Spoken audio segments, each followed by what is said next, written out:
This evening on FYI, for your information, reporter Kirstie McLellan takes a look at high-tech dentistry, which can turn a crippling defect into lifelong dental security. Alberta fashion designers are taking on the world. Reporter Shelley Swirski looks at homegrown haute couture and his prospects for the future. Will it be a prosperous new year for the oil and gas producers? Lawyer and energy expert John Ballem reviews the year for the industry and forecasts oil and gas futures for 1985. Marie Hohtanz talks to a noted Calgary musician, a man who lives and breathes in double four time, Eric Friedenberg. And reporter Adrian Burns examines a traditional sport and new phenomenon rodeo, cattle cutting, and what it takes for a horse to have the cutting edge.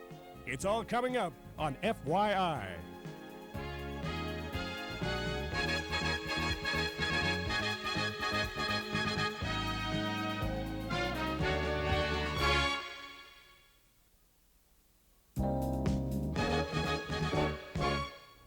Good evening and welcome to another edition of FYI. I'm Kirstie McLellan.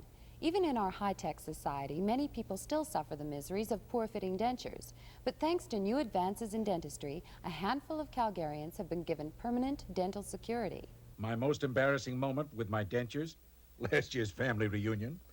They were taking pictures, and when I said cheese, my dentures nearly fell out. They even got it on film. We all know that television commercials don't always depict reality accurately. However, this is a familiar complaint. My teeth were clacking. It was quite embarrassing, you know, when I was talking to people, my teeth would clack all the time. Even yawning, my teeth would flip up and half pop out of my mouth. I felt self-conscious because I knew that I looked a lot older than I was, and I felt that my bite wasn't right. When I was about 40, I looked like about 60 because I had a cave-in so bad here. My cheekbones were in all the time. When the average Calgarian visits the dentist, he thinks of such routine procedures as fillings, extractions, and fluoride treatment. But now dentists and surgeons are developing special procedures for denture wearers. And for some patients, these advancements in dentistry are changing their lives. Betty Pollock had problems with her dentures for years. In her case, a relatively simple procedure corrected these problems: new dentures. With her old dentures, the length between her nose and chin measured 56 millimeters, but now with her new dentures, it's 65 millimeters. You can see the dramatic difference in Betty's new dentures on the left. Dr. Peter Finch explains. What we did with Betty was to build her new teeth on her existing ridges and bring her mouth back to the shape that it was at before. In other words, we built up the teeth to increase this dimension and also to bring her lips out forward to where they should be. I think I have improved in my looks because it made me look a lot younger, and my face isn't so drawn, and I can chew a lot better without getting sore jaws. Not all procedures are as simple as Betty's. New dentures couldn't help Florence Adams. Florence had enough ridge on her lower gums, but not enough of that bone ridge was exposed. This caused her dentures to wobble around. In her case, skin graft surgery was needed to correct the problem. Dr. Don Wakeham provided that surgery. He's the chief of oral and maxillofacial surgery at the General Hospital. Basically, the purpose of the skin graft is to create a better base for the denture. Most people who come in that require this procedure have a great deal of difficulty with keeping a denture in place. It's very mobile. Certain movements of their lips and tongue will displace it. Certain words that they say will cause it to flip out. So it becomes a very embarrassing situation at times, let alone the problems that they have with eating. So as a result, we use the skin graft as one of our alternatives to create a more stable base for the denture so that it doesn't wobble or wiggle or create a lot of sores that a mobile denture would create. Florence had a piece of skin removed from her thigh which measured approximately 6 inches in length by 2 inches in width, and it was as thin as a human hair. The skin was then grafted into her mouth. The existing skin on her bone ridge was opened and peeled down, then sewn around her jawbone. The new skin was then placed over the exposed ridge and sutured in. It now provides a firmer base for her denture. And Florence is able to sample food she hasn't tasted in years. I could eat anything. apples, peanuts, I eat anything. And I don't take them out. And before I couldn't even hold the bottom. Every time I'd open my mouth, it'd fall out. When people wear dentures for a long time, the bone which creates a healthy ridge wears down or resorbs. A synthetic bone material can be injected to create an artificial ridge. This procedure is called bone augmentation, and as you can see, the material forms a new bone ridge. The bone injection is also done by a surgeon, and it's a very simple procedure whereby an incision is made in the top of the gums, and then a small tube is injected into that area, and then the material is molded. And after it's healed and stabilized, then a new denture is constructed on top of it. The artificial bone is made from materials which come from the calcium phosphate family, so it's biologically compatible with the existing ridge. Dr. Wakeham has performed this procedure for 4 years in Calgary. See, before, if we wanted to add bone height to a part of the face in terms of a deficient lower jaw or a defect in the upper jaw, we would have to take part of one's rib or hip to replace that. And this, although it can be expensive, it does alleviate the need for that operation and increase morbidity or problems by having to take a rib or a hip material for the bone substitute. The bone will not wear down, however, if teeth or a suitable substitute exist in the ridge. One such substitute is the mandibular staple. This orthopedic device is planted in the mandible or lower jaw to hold the denture in place. The staple is made from a high-strength titanium alloy, which is biocompatible to the tissue. Once implanted, the patient can chew with confidence. With the implant system, we find that the ability to enhance greatly the amount of retention of a denture is phenomenal. A small incision is made under the chin. The surgeon then drills a series of holes into the mandible and pushes the staple up through the holes. The procedure was developed by Dr. Small, a surgeon at Mount Sinai Hospital in Detroit, Michigan. Originally, it was used to help rebuild the jaws of cancer patients, but now it's been modified for denture wearers. A superstructure is built on top of the staple so that the denture simply snaps into place. Having the staple put in and being able to eat and not have a sore mouth constantly there's just no comparison there's no way to describe it. Alice Keel says the staple operation has had a profound effect on her appearance and the way she feels about herself. My mouth's not sore anymore, and it just feels as though I've got my own teeth in. You know, it just doesn't bother me at all. My face is filled out. I've been complimented and told that I look about 10 years younger. I can eat apples and carrots and steak without any problems, and even raspberry jam. There is a natural alternative to the mandibular staple, providing the patient hasn't had all his teeth extracted. It's called the overdenture. The surgery required is minimal compared to the staple implant. Dr. Finch performed the overdenture procedure on Barbara Rutledge. When we first saw Barb, she had 4 lower teeth that were very badly decayed and broken down. Rather than making her a conventional denture and removing those roots, we decided to hang on to them to help stabilize her lower denture. And what we did was we removed the nerve in these 4 teeth, maintaining the roots of them, and then put gold posts over top of it to help protect the roots. What this does is it helps maintain the bone level and also helps stabilize the lower denture. But other than this feeling of fullness when I first got them, because it's something over your own roots, but that passes, and I've been basically very happy with that. So. The beautiful thing about having any kind of a retentive system for a lower denture is it stops the denture from moving. And what you find is that you no longer have to do relines. The relines, instead of having to be done every 2 to 3 years or 4 years, depending on the person, are cut down considerably and in most cases totally eliminated. Most of us want perfectly straight white teeth, and because denture wearers can choose the way they want them to look, some opt for a perfect row of piano key teeth. However, most dentists feel if you characterize the dentures, as in the set on the left, with discoloration, fillings, or small gaps, you'll have a more natural effect. But even the most natural-looking dentures are no substitute for your own teeth. Today we're becoming more aware of the necessity for good dental health, and dentists will try to salvage teeth if at all possible. Although there have been a lot of advances in restoring people's mouths that have lost all their teeth and their ridge has resorbed, that it'd be very important to look after your own teeth or maintain your own teeth as anchorage rather than ending up with dentures.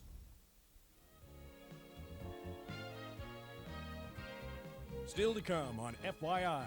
New excitement in an old sport. Find out what it takes for a horse to have the cutting edge. Energy expert John Ballem's oil and gas predictions for 1985.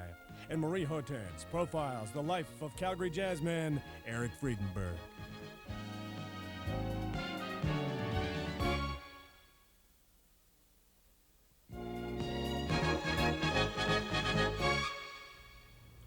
Look almost anywhere in Calgary's music scene and you're liable to find Eric Friedenberg, a versatile performer whose talents extend in nearly every direction. As he keeps those musical contributions pouring in, life for Calgary's jazzman moves at an extraordinary tempo.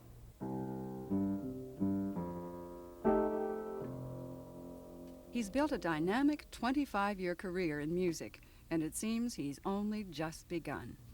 At 45, Eric Friedenberg has already turned his considerable talent and energy to an impressive medley of accomplishments, scoring themes for television, writing commercial jingles, coordinating the studio music program at Mount Royal College, as well as teaching as a sessional instructor at the University of Calgary. Whether he's conducting a large orchestra, writing, or performing, Eric is the leader of the band. And what's more, he makes it look easy. Can he remember a time when he wasn't involved in music? No, I really can't. I really fell in love with it very early and very young, and I've always played. I started off with the Lions Club Boys and Girls Band here in Calgary, and we played football games down in Mawata Stadium. And we'd sit right on the bench next to the players. These are the old days, and this is really... Well, you're a very old person. That's right. And this was really basic music business and basic football, and it was a great upbringing because I fell in love with two things at the same time. But this was back when I remember Woody Strode and Sugarfoot Anderson and all those people, because I was about 8 years old at that time. We played in the band. You played in a band when you were 8? Well, in a boys and girls band. When they did you give you a start? cape and a hat and a clarinet, and they send you down to Mawata Stadium and played the football games. Well, when did you start to study music then, if you were playing at About 8? then. Oh, I was, about grade 3 or 4. I would start taking lessons. Did you start with the flute? No, I started on the clarinet. Really? And I played that for years. Actually, the flute was the last thing I did. So the saxophone preceded the... Yeah, I played the clarinet and I played the saxophone because I could play dance jobs and things like that. And so I got into that, and then I learned the flute after that. You ever want to play the tuba or something No, exotic? I think I'll leave that. Yeah, leave that one alone. Yeah. Did you ever want to play what is known as serious music or classical Oh, sure. music? I play that a lot. Yeah. I don't have any trouble with categorizing music. It's like they say, it's either good or bad, and I love playing classical music or jazz music or commercial music, MOR music, or I even like some country and western, as long as it's good. Although I can't play it, we don't play country and western on a saxophone too much, But sure. you didn't ever have a desire to make a career of classical music, to be a soloist with a philharmonic orchestra? No, I've always admired the discipline, and I often practice that repertoire because of the discipline it gives you. But no, I don't feel my music expression is best served that way. Mm. What do you think about the musical climate in Calgary? It's excellent. It's frustrating at times because of the outlet. But there's wonderful players around. There's good at players, pardon, there's good at players here as there is anywhere. And the climate is very good. There's some great players, and you can really play with wonderful people. Has music been good to you? Yeah, it's been great. It really has. I hope I've been good to it. But no, it's been terrific. It's a wonderful way to make a living. It's if you really like what you do, it's not work. I'm sure you find that too. You know. But you must work exceptionally hard because you're working in music, but in so many different areas. That's why living in Calgary, you have to, and I think it's part of the charm. I don't know if charm is the right word. I guess it is. Here you can work in so many things. If you lived in Toronto or a bigger city, you'd be pigeonholed, or you'd have to be a specialist in an area, either as a writer or as a player or as an educator or whatever. But in a center like Calgary, you can do a variety of things, which is lots of fun to do, and plus you have to do it to survive in the business. 1, 2, 3. For at least part of the time, the music hall becomes a classroom, and the maestro becomes an instructor. Teaching helps sharpen his own ability, he says, but how does Eric manage to fit it into such a busy schedule? Well, sometimes it's hard because of the schedule that we're on, that sometimes you have to bounce things back and forth. It kind of looks after itself. I think if you know what you're doing, and if you can get, the kids that I'm involved in at the college and the university are serious about it. They're daytime people. They're doing it in the daytime. They're committed to doing what they want to do. And it's not like teaching somebody over a supper hour that their mom is making them take clarinet lessons. So it's completely different. You're having committed people that are really into it. So that's easy from that point of view, and you really get involved with them. And teaching is a very selfish thing, too, because you get so much out of it. By teaching, you're constantly reminding yourself of the basics, things that you have to do, and it's great. Mm-hmm. So I don't mind it, or I don't find it confusing at all from that point of view. You must be a very organized, disciplined person. Are you an organized? My wife is organized. She just points me where I have to go. Well, the business is such that it either, there's so much you can't handle it, or you're panicked because you don't know when you're going to eat next. And it's always, and I think it'll always be that way. Things always happen at the last minute. This last show that we did with Frank Mills, a Christmas show, I didn't receive the overture and the opening number until, in Calgary here, till Saturday, and we recorded it. I was in Vancouver Monday night with it. And there was just no idea what we were going to do for an overture in the opening tune. Because Alan Thicke hadn't got the lyrics to Frank, and Frank hadn't written the music and gotten it to me yet. And that's the way it goes. There's just never weeks ahead to sit back and reflect on something. It's panic time. But it doesn't throw you into a panic.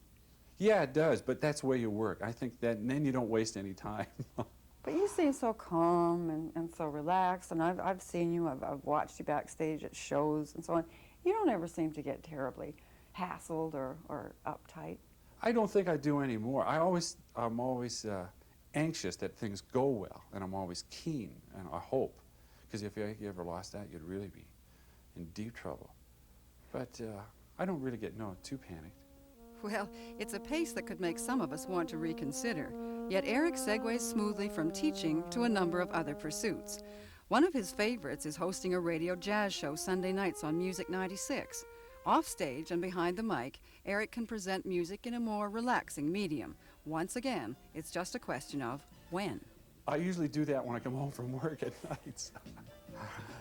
The station kindly has given me a real good tape machine, a professional tape machine, and a setup here that I can use at the house. So I do the pre-taping here, and they produce it at the station for me. You know, the next pass, I'd like to, can we get some of the soprano just a little wetter? Yeah. One of the most challenging aspects of the business is composing music, blending inspiration and technical know-how to create a new sound. Eric explains how he came up with just the right sound for our theme on FYI. Well, Brian Voss asked me to write the theme, and we got together, and he had some ideas about how the musical thrush should be, and I had a few, and we put it together and recorded it here in Calgary. But where does it come from? I mean, where? Well, you have to take in a lot of things. If it's a news show, it has to be up and exciting, and I try to get kind of a telegraphic da-da-da-da-da-da kind of thing, singing wires and newsy type things. And of course, Brian told me about what the graphics were going to be, so you marry hopefully the music along with the graphics, and then it kind of makes itself. After you know what you have to do, it forms itself, really. It writes itself. Yeah, it does, really, after you know what you have to do. Do you like writing? Oh, yeah, it's great. Do you do commercials and that sort of thing? Usually it's a lot of fun. Sometimes it's a staring contest with the paper, but usually it's a lot of fun. The main thing is if you understand what the general overall concept of it has to be, then you say, well, it's going to sound like, or it's going to be like this, then it's easy. But if you don't have an overall concept, it's a staring contest, and that's awful. There's no hesitation when it comes to performing, though. Eric and the Saturday Pro Band get their licks in Saturday afternoons when the Palliser Hotel swings to the sound of big band. Judging by the audience, big band is making a comeback, Friedenberg style. It's great fun because we play the Saturday Pro Band in the winter season, which is basically from September to May, plays every Saturday, which is really unique to have 20 guys employed for 3 hours once a week playing big band jazz. It's great. Is that your favorite venue or No, music expression? it's just like the old expression, you love the girl you're with. Whatever I'm doing at the time, I really totally enjoy it. If I'm writing a real commercial chart for a singer or playing esoteric big band jazz, I just, whatever at the time. And I think that's really why I'm so lucky, is be able to get involved with so many different things that you can keep interested and still have fun at it. There's been this ongoing argument in Calgary, Canada, and around the world, as a matter of fact, that jazz is dead. Jazz is no more. Then a couple of years later, there's jazz again. I mean, what has happened? Has it ever really been dead? No, it's never gone away. It goes through periods where it's not very accessible to people. And I think it has to. It goes through growth periods where they're struggling to stretch the barriers and get new things happening in jazz. And in any art form, you have to have that. It has to live and to grow.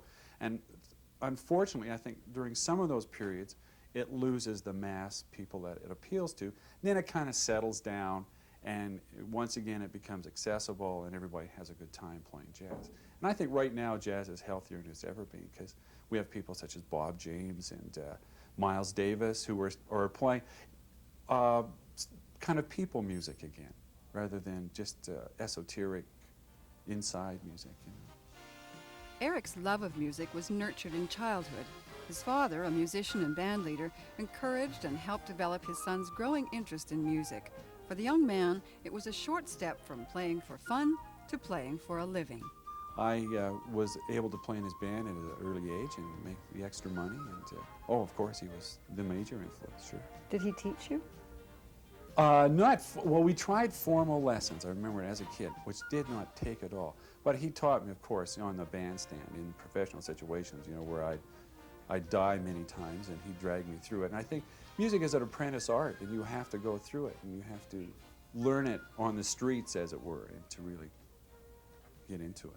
Well, you have two little apprentice artists, musicians in the family, one playing flute, one playing with the piano. Yeah. Is Daddy teaching? No, that would not work out.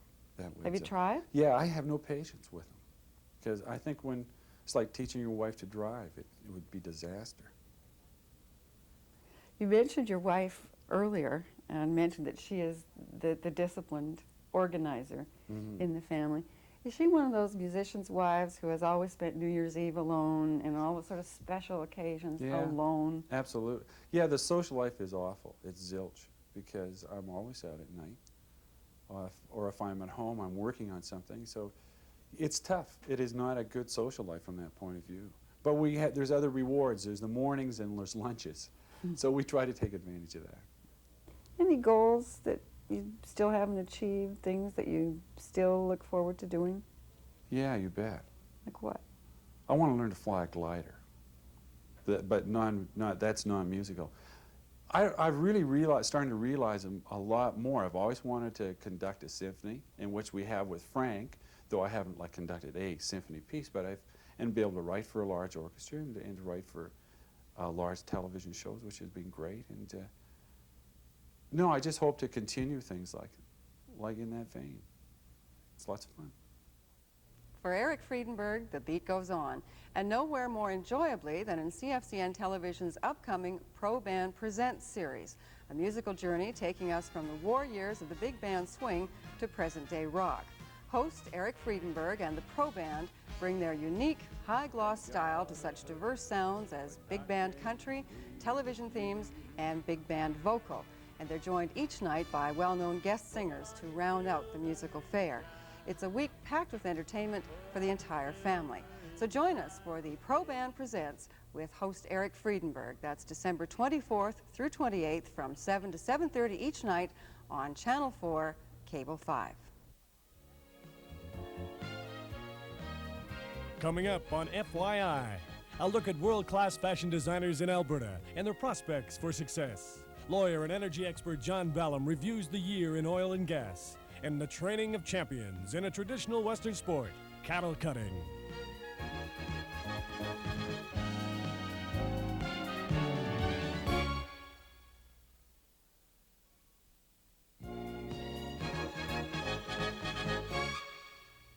Since the bygone days of the cattle drives, the art of cattle cutting has grown into an intensely competitive sport. Spectators and competitors alike are finding new excitement in cattle cutting, which requires the inbred reflexes of a champion cutting horse, that is. In this sport, even the rider will tell you the horse is the star.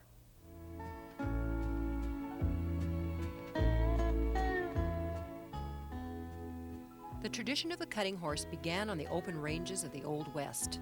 The cowboy used a cutting horse to separate cows out of a herd for branding, sending to market, or other purposes. A good horse and rider were able to accomplish this without disturbing the rest of the herd or causing a stampede. This work still is done as a regular part of ranching life in North America. That horse that used to be at home only on the range has become part of a popular spectator sport, a high-stakes competition that attracts millions of dollars in horse flesh and the same in prize money. Over the years, the cutting horse has become the star of this growing competitive sport. In the United States, they compete for millions of dollars in prize money in hundreds of events each year. The National Cutting Horse Association contests are enticing the most expensive horses and the biggest purses. Horse buying syndicates are pushing the prices of these quarter horses into the hundreds of thousands of dollars. Although there are some high rollers in the Canadian cutting horse world, the prize money and the crowds are not as great. Canadians are in the sport for many reasons, as competitor Einar Brasso explains. The sport involving cutting horses is such a complex, almost a mind-boggling phenomena, because you're not dealing with an innate object that you hit over a net that is always the same. The horse is always different, the cow is always different, the surroundings are different, and it's almost an art form to get all those factors correlated and make it work. Trainer, judge, and Canadian champion Bill Collins explains that cutting is a practical sport which is becoming an art form. The cowboy demonstrates the skill and the extreme cow sense of this unique animal. After you have a cow cut out of the herd, it is basically the horse who has to do the rest at handling that cow, to stay in position with its movements, to keep it from returning to the herd, and to counter its movements. The rider does have quite a bit to do with it by having to stay in balance and time with the movement of the horse. Be able to call on your horse at times if he's a little bit late coming out of a turn, but not to override him to the point that you make him miss a cow and get him in trouble. A good cutting horse is one who has a great mental attitude for what he's going to do. The interest that he wants to really work a cow, he has to have the athletic ability to be able to stop and turn around, and the speed that's necessary for short distances to go to contain a cow while he's working it. Being a judge like Bill Collins demands its own kind of skill. Each competitor has 2.5 minutes. In Canada, there are 2 judges, scoring each performance in a range of 60 to 80 points. 80% of those points goes to the horse, who must control the cow as close to the center of the arena as possible. What a cutting horse does in competition is almost what he does on the open range. Cutting horse competition is no longer just a hobby for the range cowboy. Today, it's big business. Chunky Woodward, chairman of the board of Woodward's department stores, has a very special interest in that business. A lot of the businessmen, it's one of the few horse sports that they can get into and ride themselves. I mean, age basically has nothing to do with it. And a lot of people, You know, rather than just show a horse and have somebody show it for it, like to do their own riding. And it's, you know, anybody's been on a cutting horse, it's a real thrill to ride. Outside of the thrill, there is one other big reason why men like Chunky Woodward would be involved in the world of cutting horses. The prize money has grown, you know, where at one time the big prize money was maybe $2,000 in a competition. Now, when you get to the big ones, you know, you're talking well in excess of $1 million in the one contest. Many of the people involved are ranchers and breeders, but there are teachers, athletes, and entertainers. All of them, like businessman Einar Brasso, enjoy getting back to the basics. You know, the romance, if you will, of the cowboy over the last couple of hundred years is, I think, especially for us Western Canadians, pretty prominent in our minds. And it's not that we want to be like a drugstore cowboy or a Tom Mix or anything, but it is a very satisfying way of life that was developed over the years, and I sure enjoy being a little part of it. The reasons for being part of the cutting horse world seem as varied as the people who buy, sell, and compete with these animals. Songwriter and entertainer Ian Tyson is completely involved with the cutting horse phenomenon.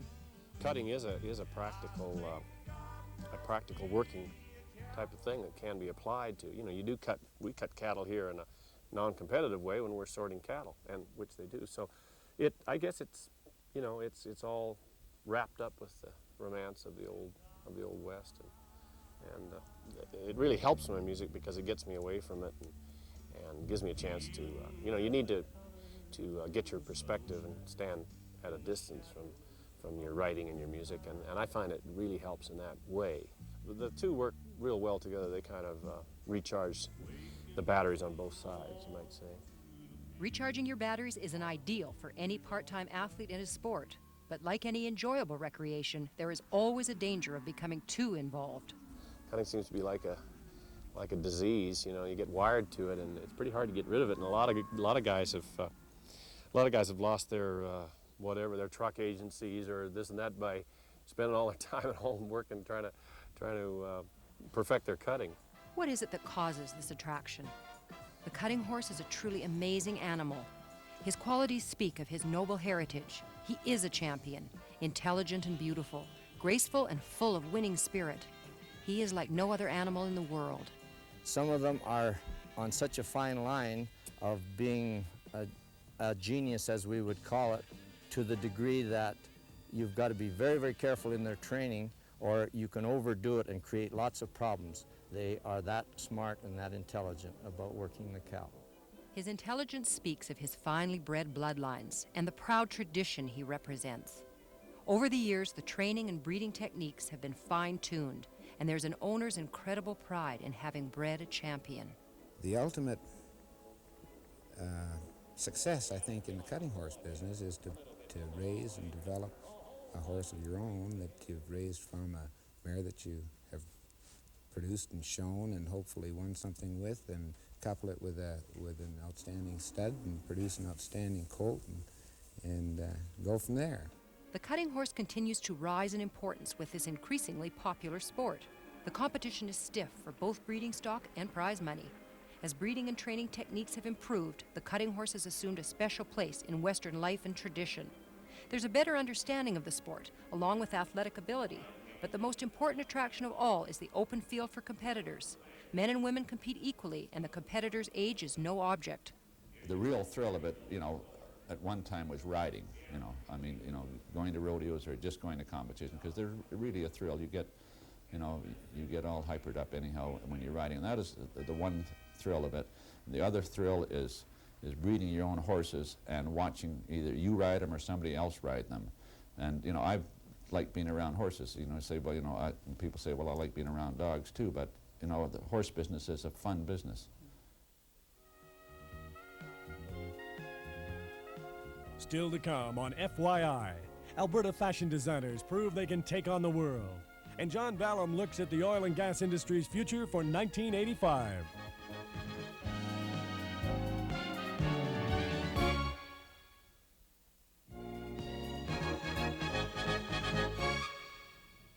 For the first time in 3 long years, there is an air of excitement in the oil patch.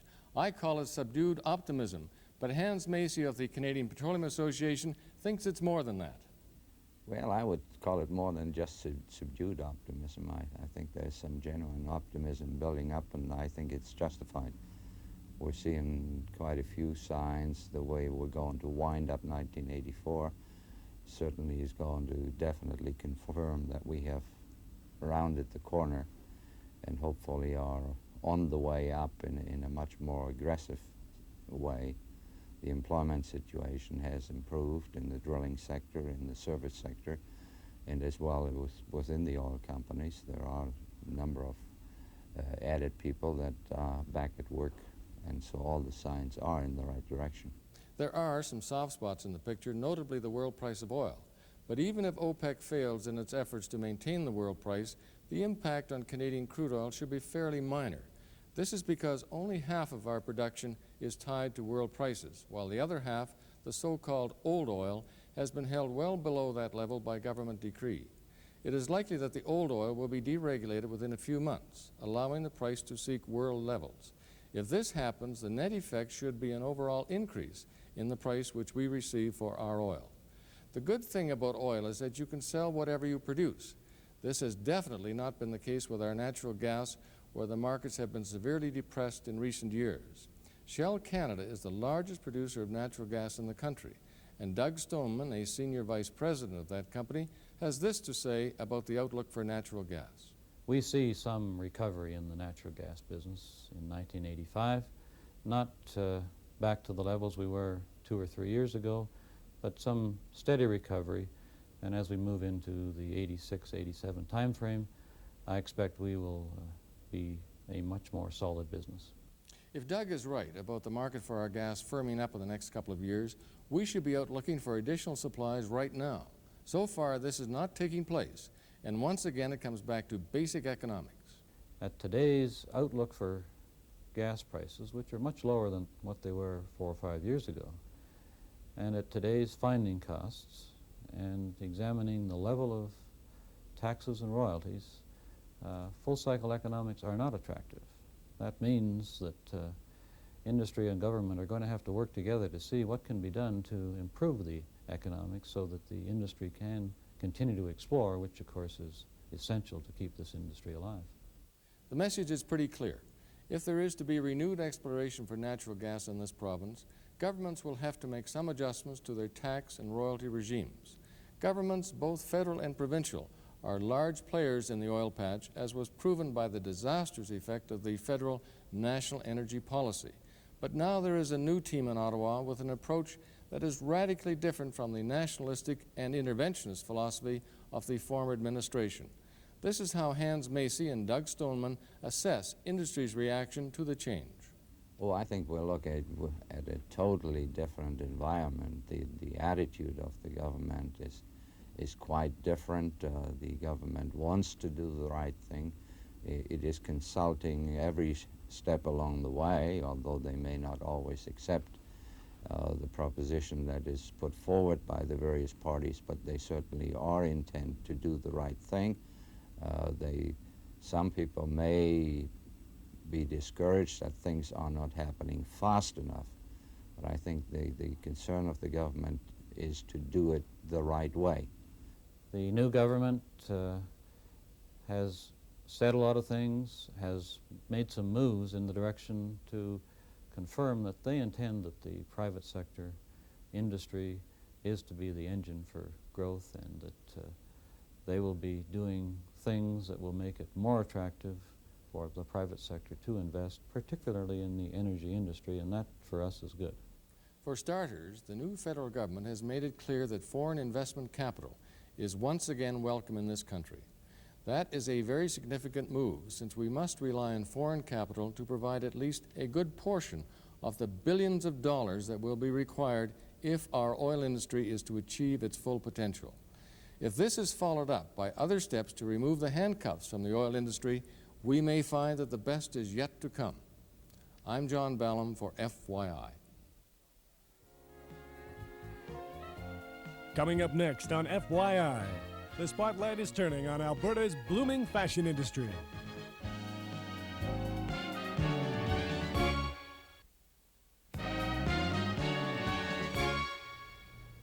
For top drawer designer fashions, Alberta women no longer have to look outside the province. There's a small but talented fashion industry beginning to bloom here. Alberta designers are moving up in the Canadian fashion scene, and they're setting their sights on the world.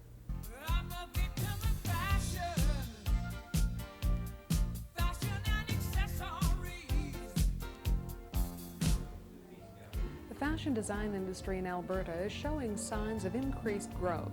Designers are hoping to promote consumer awareness of their product. They hope they'll convince Alberta buyers to stay closer to home when spending those fashion dollars. Alberta designers must also compete with their international counterparts in the marketplace. They must prove to the fashion-conscious consumer they're a viable alternative to the Calvin Kleins and Oscar de la Rentas of the world. When local fashion shows are held, some buyers are surprised with what Alberta designers actually have to offer. Oh, I think they exhibit much originality. Their clothes move well, they're thoughtfully designed, and generally very appropriate. The craftsmanship and the workmanship and everything was just really top-notch, I thought. Well, I thought they showed great ingenuity and most inspiring, and I think that our Western designers' place would be second to none in Canada amongst the Canadian designers. The Alberta designer community is composed of about 50 designers. A dozen of those professionals are successful insofar as they've found a market for their product. One of the problems faced by popular Calgary designer Ken Wan is a lack of adequate manufacturing facilities. He has chosen to take on the manufacturing himself. Local designer and businesswoman Helen Hutton agrees, saying a lack of manufacturing is hindering the designer industry in Alberta. There is only about 4 or 5 that are interested in fashion. There is more opening up now because they realize there is going to be a market with Expo coming up in Oco. So they're trying to expand, but they do not have the knowledge. And it would not help, for instance, for me to take a show outside of Calgary or Canada, because there's nobody that could reproduce or manufacture those goods to fill an order. Other designers in the province produce one-of-a-kind items, but this too isn't without its problems. Elaine Street of Edmonton complains seamstresses who simply copy patterns are cutting into the designer's market.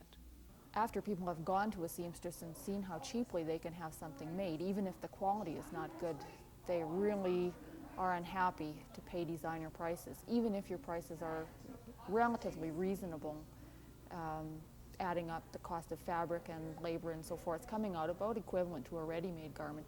They still don't want to do it. But why should consumers spend the extra dollars to purchase designer clothes? For example, this white silk dinner suit by designer Esther Huguet costs $325. This blue wool suit by Jerry Chong costs $300. A fine wool shirtwaist dress by Carolyn Sandstrom retails at $290. While to buy silk-painted culottes by Sylvie Bouchard would set one back $400. Now, what's wrong with walking into a department store and choosing cheaper, mass-produced garments off the rack? Oh, I don't want to walk out there and look like everybody else. I want to be me. I don't want to follow somebody else's clothing. And I just think that mass-produced clothes are fine. That's wonderful if that's what you want to wear. But why not put the extra dollars into something that's unique? Because if they buy one piece of mine, okay, that it is a little more expensive than what you would find in an ordinary store on the rack, but they will find through wear that it will last longer because it's mostly done by hand, and they can still interchange that one piece like 3 or 4 or 5 times, and it would really work with their wardrobe. Debbie Macquarie of Calgary designs fashions that can be worn comfortably by the most fashionable and yet the most conservative woman. Young designers must also be aware of the business and merchandising side of design. Form and Function Design Academy in Calgary started a 2-year program last year. Bente Pilgard, course coordinator and owner, says it encompasses all aspects of the design industry. What we are offering as of now is a 2-year certificate program in fashion design in a broad, very comprehensive structure. We have within our program 9 core courses, Some of them are taught in studio situations, some of them are taught as survey courses, which is on a lecture format. We are also adding to the program elective courses within special interest areas, such as accessories, hat making, leather workshop, etc. Form and Function has contact with schools in New York, San Francisco, Los Angeles, and Copenhagen to where students can transfer for more experience. The total cost of attending Pilgard School for 2 years runs about $15,000. And while design programs at public institutions would likely be less expensive, there's a severe lack of them. Here at CJAY, they're considering a design program in the future. But according to Diane Osberg, Assistant Director of Continuing Education, it may take some years to develop. In the meantime, students must turn to private institutions or out-of-province colleges for training. Helen Hutton agrees there just aren't enough schools for young designers in Alberta or in Canada. Those that are available are booked solid. An incentive to up-and-coming young designers comes from Ottawa's Export Market Development Program. Frank Jackman says the government can help with costs incurred in taking designer products to major fashion shows in the U.S. and Europe. The program is an excellent one, I think, in that it takes the form of a loan which, if they are successful in their endeavors and profit from the assistance, it's repayable. If at first you don't succeed and you have to try again, your first try is on us. Alberta designers have suffered some setbacks in the past, but now there's optimism as their designs begin to appear in more and more stores. In Calgary, they include Panache on Kensington Road Northwest, First Lady on 17th Avenue Southwest, and the Bay. Designers in Alberta feel the best is yet to come. They're excited. Constantly people are calling me to get information about designers where 2 years ago they didn't. The charm and style of Alberta designs are pleasing the most discriminating judges, the public. With growing support from local clientele, Alberta designers may soon be establishing their names in the national fashion scene. Thank you for joining us tonight on FYI. For Kirstie McLellan, Marie Hohtanz, Adrian Burns, and John Ballem, I'm Shelley Swirski, wishing everyone the best of the holiday season. Good night.